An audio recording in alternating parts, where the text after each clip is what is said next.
With competition rising online, it's getting harder to stand out and get your content noticed. So in this video, I've got 5 tips for how to get and keep people's attention here on YouTube.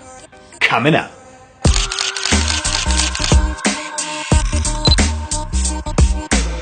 Hey, what's up? Sean here with Think Media, bringing you the best tips and tools for building your influence with online video. And on this channel, we do a lot of tech gear reviews as well as tips and strategy videos just like this one. So if you're new here, consider subscribing. So New York Times bestselling author Seth Godin said this: marketing is a contest to get people's attention. And if you've been on YouTube very long, you've probably realized how hard it can be to get your content noticed. In fact, there's over 500 hours of content uploaded to YouTube every single minute. So it's imperative that we learn how to get people's attention in the midst of a lot of competing messages. And check out this information. Consumers switch between screens up to 21 times an hour, according to a British study, which correlates with Microsoft's claim that the average person's attention span is now just 8 seconds. So that means when you're positioning your content or your videos, you've got 8 seconds or less to capture and hook your viewers' attention and then try to keep them watching. So in this video, I want to share the 5 tips about the beginning of your video, that few seconds that you have to try and convince your viewer to keep watching, hooking their attention in those first few seconds. But there's a few things that actually have to happen before that we won't cover in this video, but here's how it works. The first thing that you want to think about actually is your thumbnail. That's the most important thing on YouTube to grab someone's attention. It's the largest thing. Before they've watched the video, they're seeing the thumbnail. And the goal of your thumbnail is to actually get people either to click or to read the title. The goal of the thumbnail is that they would read the title to see if there's another layer of interest in it, right? So they're hooked by the thumbnail, then they read the title. The goal of the title is to get them to say, that sounds like an interesting video topic or whatever's covered in that video.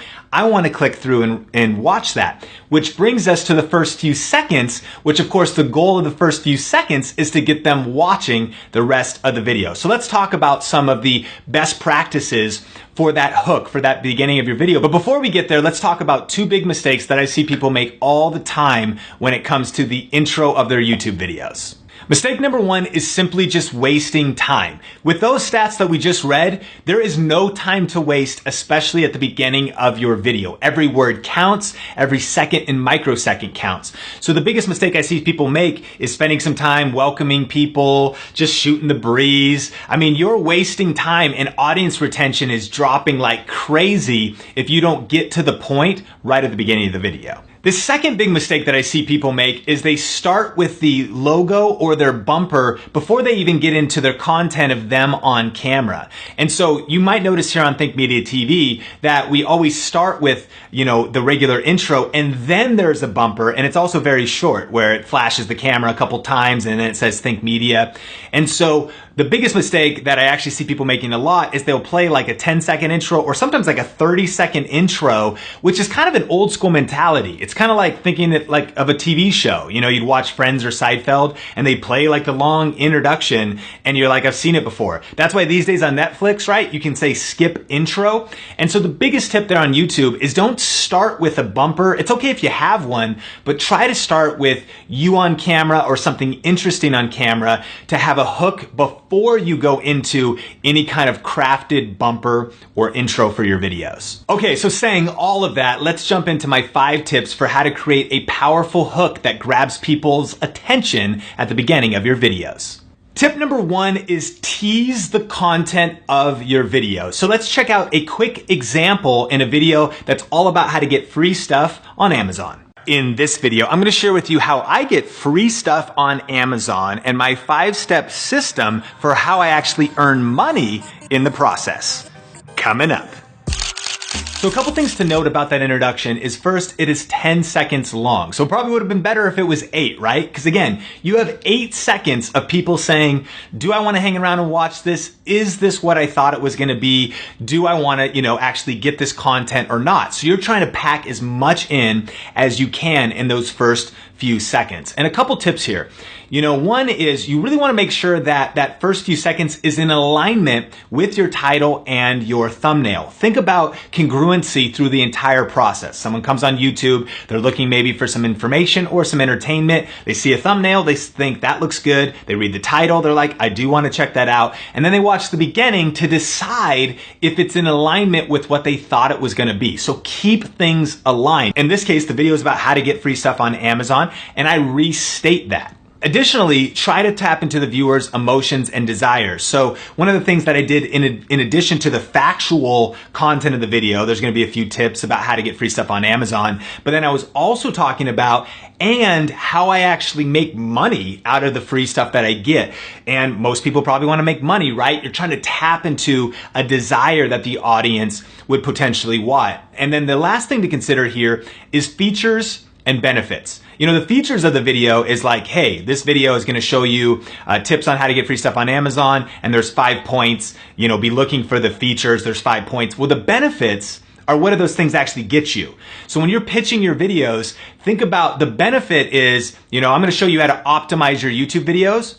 But the benefit is so that you can get more views and subscribers. A lot of times people, they don't necessarily want, to do the hard work of optimizing a video or figuring out how to set up their camera. But what they want is the result of what you're going to show them. So let's say you're a beauty channel. You might say in this video, I'm going to show you how to do a smoky eye so that you can feel more confident, so you can look your best, so that you feel your best. Make sense? So features are like practically, factually what you're going to teach, but the benefit is maybe how it's going to make the person feel and what is the desire that they would want to get out of that video. Tip number 2 is to lead with a question. Now, this is one of the most powerful ways to start a video because it can let people know if they're in the right place or maybe they're in the wrong place, and it can really create interest because people love questions. So let's check out this quick example. Are you curious about how to make real money on YouTube? In this video, I break down 3 different ways to earn $1,000 plus in detail coming up. Okay, so there you saw an example of a question. Are you curious about how to earn real money on YouTube? Again, based on the thumbnail, based on the title, now they're on the video and they're thinking, okay, I'm in the right place if that's what they want to do. Maybe they're like, I'm in the wrong place, which is a good thing because you don't really want to trick people. Again, you want congruency. You want alignment. So they know they're in the right place. And then I layered on a few other things even from the first one. In this video, I'm going to break down some examples in detail. And that's kind of maybe emphasizing, maybe other videos don't have detail about it or they didn't fully explain everything. So think about ways that you can really stack the value to create as much interest as possible so that people want to continue watching the video. And one power tip here too, if you're doing kind of like educational content, is to use numbers. And the reason why is because it gives you a reason to want to actually complete the video. If I just said in this video, I'm going to teach you how to make money on YouTube, stick around, they might say, okay, cool. But if I say 7 different ways to make money, then you might do one of 2 things. You might watch all 7 because you want to make it to the end, or you might at least skip around. I at least got to get all the points, right? Most people are not going to bail on number 3 if they know there's a certain number of points or content coming. So consider when it's appropriate for your content for actually giving a number amount of what people can expect so that they want to stick around until completion of whatever you promise in the intro. Tip number 3 that you can include in some of your videos to really grip people's attention is this: cut to the chase. Now, I love that phrase because it kind of references like movies, right? You cut to the chase scene. And if we've all seen a movie where the movie doesn't necessarily start at like the beginning of the story, what it does is it sometimes starts in the middle at the drama and then it goes back, right? It shows you the most intense scene, like how did things get so crazy? How did things get so bad? And then after that scene is over, maybe it says 3 days earlier. And then you're like, shoot, like it led up to that. Now I'm interested in the lead up. And so consider doing that for your own videos. How can you cut to the chase? Okay, so here's a couple examples of this. Number 1, maybe you do some sort of a tutorial channel, and what you can do is show the completed result in the beginning of the video and then cut back and show how you got there. So if you were doing a beauty look or something, you could even actually tease it went from this to that. So you could show like no makeup, then you could show the final result, or the intro could be, you know, check this out, look how good it looks. I'm going to show you how to achieve this look step by step in the video. The intro cuts to the end basically, and then you work backwards to get there. So people say, I want that result. I would love to get there. If you had a woodworking channel and you were building something, same thing. Here's the completed table. Now let's cut all the way back and we'll show the steps. Another example of cutting to the chase is with vlogging. And if you want to capture people's attention as a vlogger, maybe the highlight of your day, the day where you went to the water slide park, but then like Jimmy fell off the slide and it was super crazy. Well, number one, you might want to put that most dramatic moment in the title and in the thumbnail. But then number two, you don't want to start the video with like, good morning guys, it was super crazy. And what they thought was they were going to see that dramatic moment promised in the title and in the thumbnail. You've probably noticed vloggers do this. What they do is they show that dramatic moment first, then maybe they do their intro, and then they start at their morning and they re-show that again. It's kind of like reality TV. Whatever the most crazy dramatic moment of the episode is, they keep teasing that at the beginning. They're like, coming up, and it shows the two people fighting and it's all crazy. And then you're like, man, what led up to that fight, right? The point is, if you want to hook people's attention, think about how you can cut to the chase, the most dramatic part, the most interesting part, something really cool that you can tease, and then people can stick around to watch the video to actually get there. Tip number 4 is use a prop or a visual. You know, a lot of us on YouTube are just talking on camera like this. We're sharing content in some way, and it might just be us on camera. So think about how you can make things more visually eye-catching and more interesting. So again, if you were going to do a product review, that's a prop, right? You're like, in this video, I'm going to be talking about the Canon 70D. You hold it up, people see that that's going to be what you're reviewing, and that is a visual. But another thing that you could do is just anything to get people's attention. You know, one of my favorite things are these video clapboards, and you can grab these on Amazon.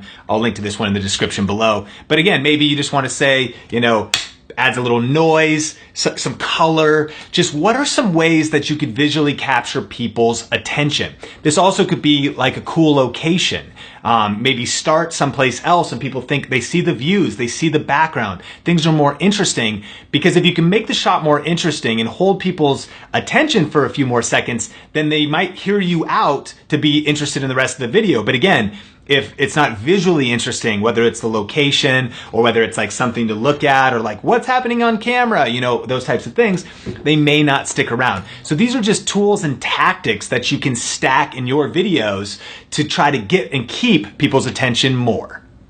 And tip number 5 is movement. So again, just kind of like having a prop or having a creative location, think about ways that you can just make the shot more interesting, more attention grabbing, touching more of people's senses, touching their emotions in as many ways possible. And having movement is a great way to do that. In fact, you know, we do Facebook ads and we also work with a lot of entrepreneurs that do Facebook ads. And when testing different ads, one of the things that has showed great results on Facebook is movement. If someone's walking, and maybe you need help to do that, but maybe someone, you know, you've got a lapel on and someone is filming you while there's movement, you know, we hang on stuff more, right? As opposed to just sitting here like this, it's a little more boring.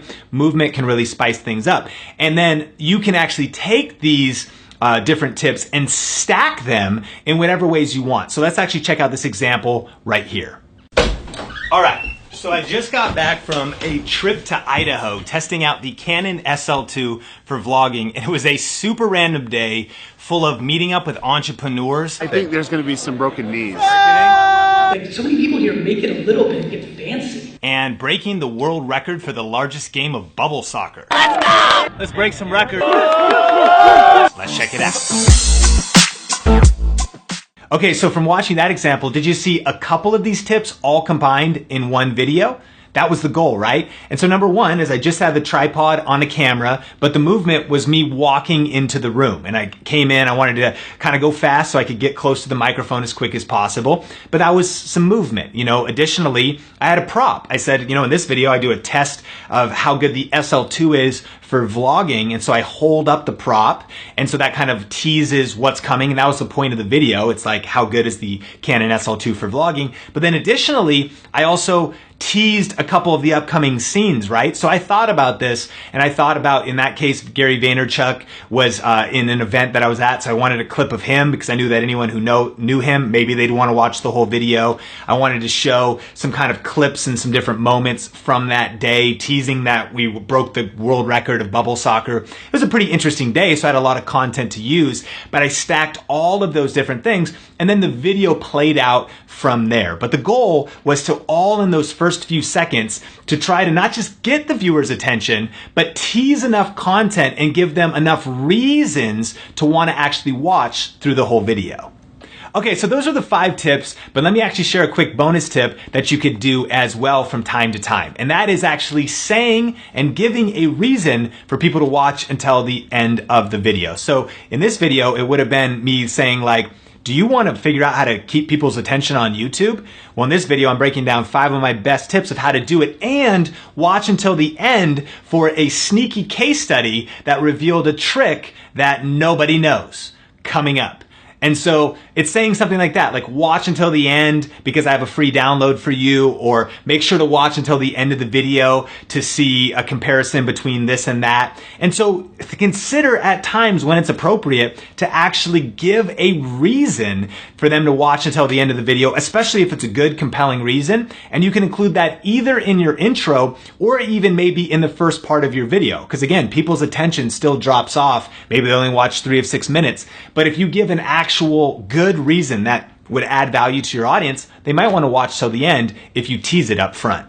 All right, so there you have it. A few tips for getting people's attention at the beginning of your videos. But remember, your title and your thumbnail actually come before that. If they never actually click through to your video, then they won't even get a chance to watch those first few seconds. So if you actually want to check out my video about how to make powerful thumbnails using free software that you can get on the internet, I'll link it up on the YouTube card as well as the description below. Question of the day, what are your tips for getting and keeping people's attention here on YouTube? What have you learned? Let me know in the comment section, and remember that some of the best tips and feedback come from you, the Think Media community. So definitely connect with everybody in the comment section. So thanks for checking out this video. Subscribe for more videos just like this. And if you want to check out that video all about how to make custom thumbnails using free software online, you can click or tap right there. If you want to check out another Think Media video, just click or tap the screen right there. Until next time, Think Media is bringing the best tips and tools for building your influence with online video. Keep crushing it, and we will talk soon.